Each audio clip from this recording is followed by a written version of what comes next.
Now let's jump into more about what makes an animal, some of their unique characteristics, right? So we're going to talk about their tissue layers, their body cavities, their organ systems, and the reproduction and development. So let's talk about how animals are just a tube within a tube, basically, right? If you think about it, you got a tube that runs from your anterior to your posterior, kind of, wiggly tube, kind of a maze through there, but it's a complete solid tube. We have basically an opening to the outside world that runs through our body, right? Then we have a tube of tissue that surrounds that, okay? So this is something that is unique to animals, this kind of body plan, this layout, right? Most animals that we see have three tissue layers, okay? And a body cavity. So those tissue layers, endoderm, mesoderm, and ectoderm, basically the digestive tract, the muscle and bone, and any sort of other tissue is going to be in that mesoderm. A lot of organs are derived, a lot of accessory organs to the digestive tract are derived from the mesoderm. And then the ectoderm forms the outer layer, the skin, and nervous tissue. Okay, so in a very unique process, that ectoderm is actually also going to form nervous tissue. Okay, but most animals are going to have these three tissue layers, and most animals also have this body cavity right here. So that body cavity is a little bit of a space, usually filled with fluid, sometimes it's an air sac, that provides a little bit of a gap. Okay, and what's the purpose of this gap?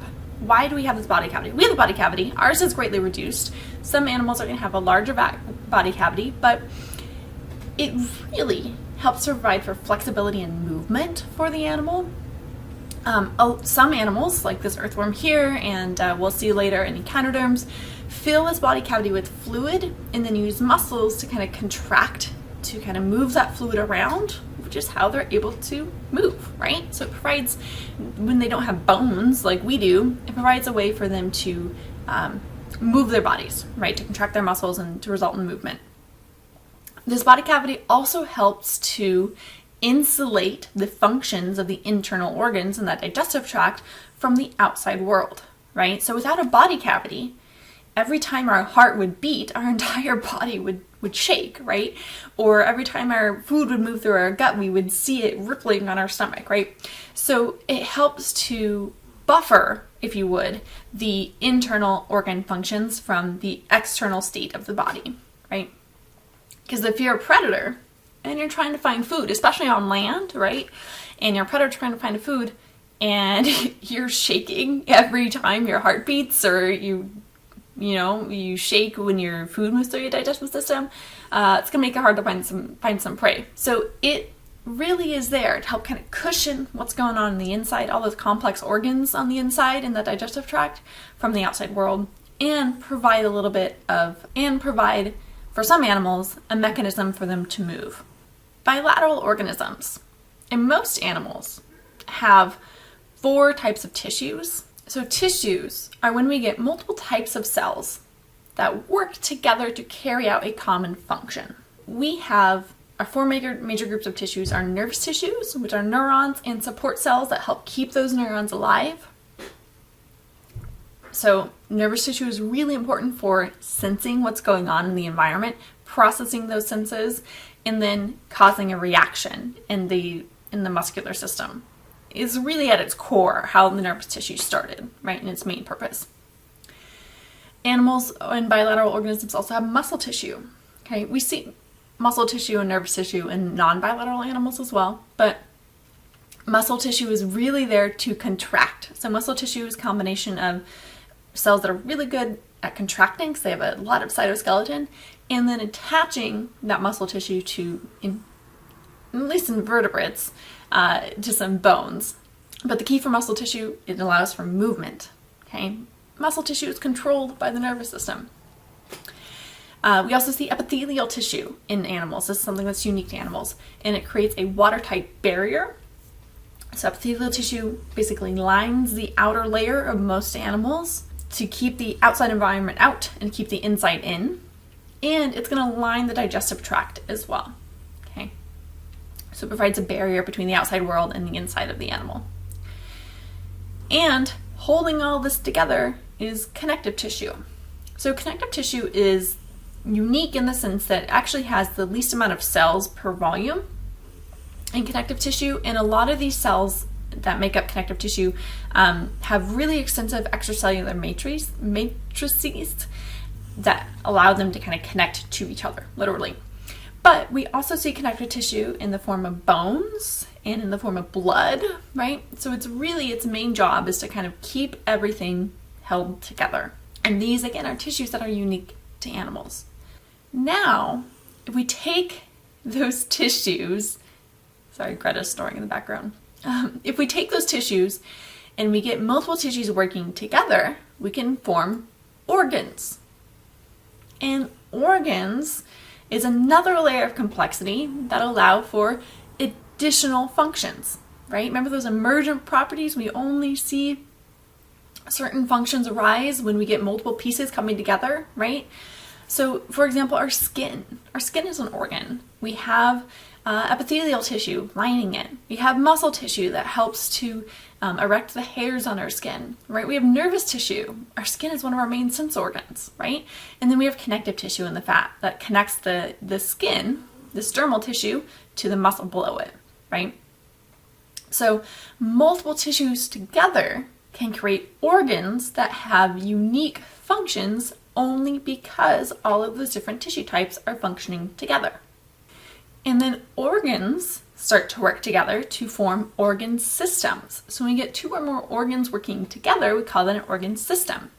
So here we have some digestive systems, right? So we see multiple organs here. We see the liver, we see the gallbladder, we see the pancreas, we see the stomach, we see the digestive system, we see the intestines, right? Large intestine, small intestine, we see the mouth, right? There's many different organs here working together, all for that purpose of digesting and breaking down and absorbing food. Even though these are two different animals, they still have the same basic plan to that digestive system. And their whole job is to break down, absorb food, and then remove waste. We'll also later talk about nervous system, circulatory system, respiratory system, the gas exchange system, and the excretory system, right? But the key here is that all of these are multiple organs working together for one common purpose, okay? To carry out one specific function. And all of those organs themselves are composed of multiple types of cells and multiple types of tissues working together. And in animals, it's really only possible when we get all of these different organ systems working together in sync to carry out all the life processes to maintain homeostasis for that animal. So one of the key things about animals, one of the things that makes them unique is how they reproduce and develop. Okay, so animal reproduction is one of their key defining features. So we talk about plant reproduction, that's one of their key defining features. Same thing with fungi, right? Each group of organisms on our planet kind of goes through their own type of reproduction.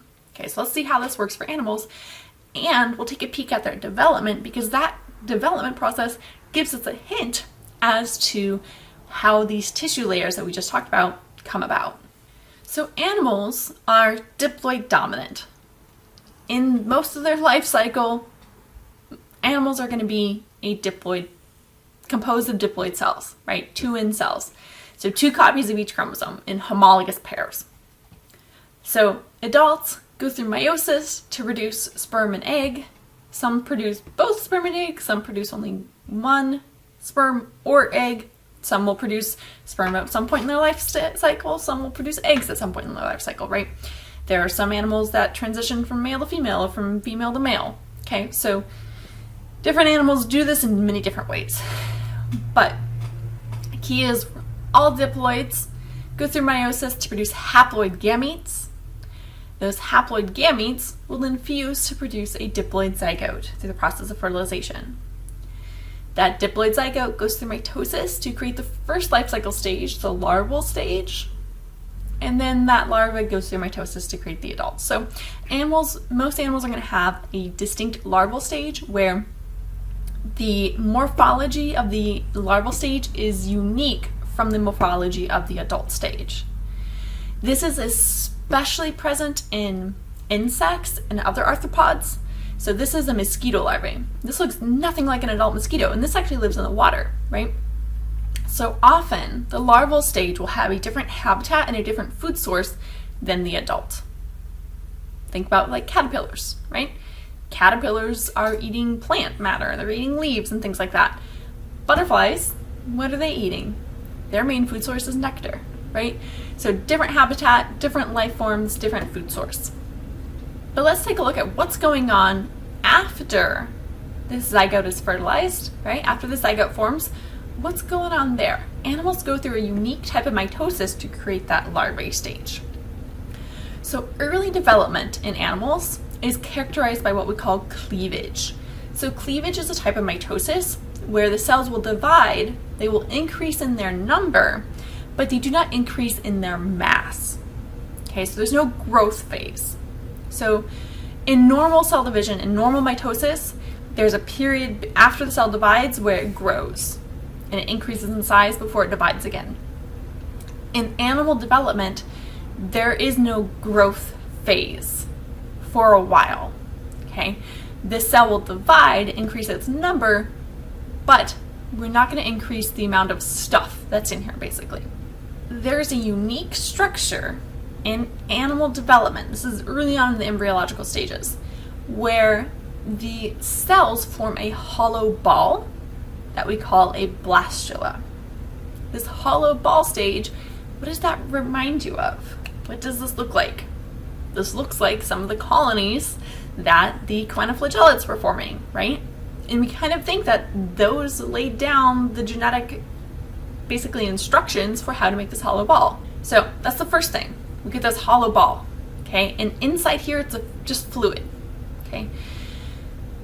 Next thing that happens is what we call gastrulation. Okay, this name, gastrulation, gives us a clue as to why this is important, right? So like gastropub. Gastro meaning food, right? And gastropub is a pub that serves food. Sorry, I don't know why I use that example. But gastrulation is how we form the digestive system in animals. Remember how we talked about how early choanoflagellates may have created that kind of U shape, which would have increased their likelihood that they would have they can catch food, and then some cells started to specialize into digestion. We kind of see this here again, right? So this infolding, that process of bringing in, pinching in some of these cells, it's called gastrulation. The opening it creates, we call that a blastopore. So pore just means opening, basically. The reason why this is important is because this will continue to move downwards until it connects to the other side to basically create a hollow tube. And guess what? That hollow tube lays down the foundations for the digestive system, the gastrointestinal system, right? In different animals, this blastopore is going to become the mouth. In other animals, the mouth is going to form on the other side. That's how we get our two clades of bilateral organisms. What happens to this blastopore? What does it end up as? Does it end up as the mouth, or does it end up as the anus, right? So this is something that is unique to animals, and this is how those tissue layers form.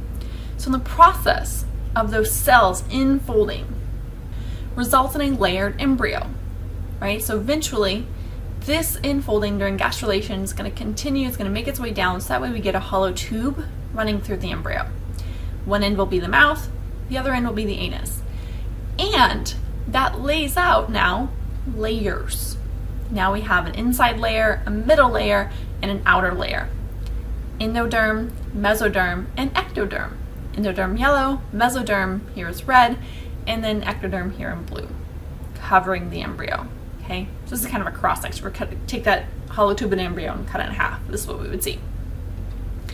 That's important because this creating of the layers is how we get all of those tissues that are unique to animals.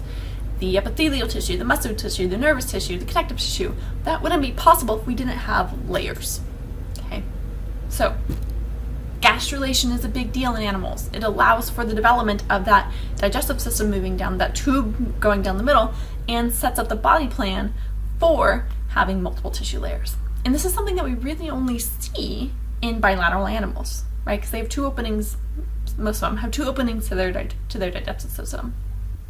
So yes, I often get this from my non-majors, but just to clear the water, yes, there was a point of time where all of us, we are deuterostomes. So what that means is that as a deuterostome, this will become the anus. So yes, as my non-majors often like to remind me, there was a point in time where we were just basically a ball of cells in a butthole.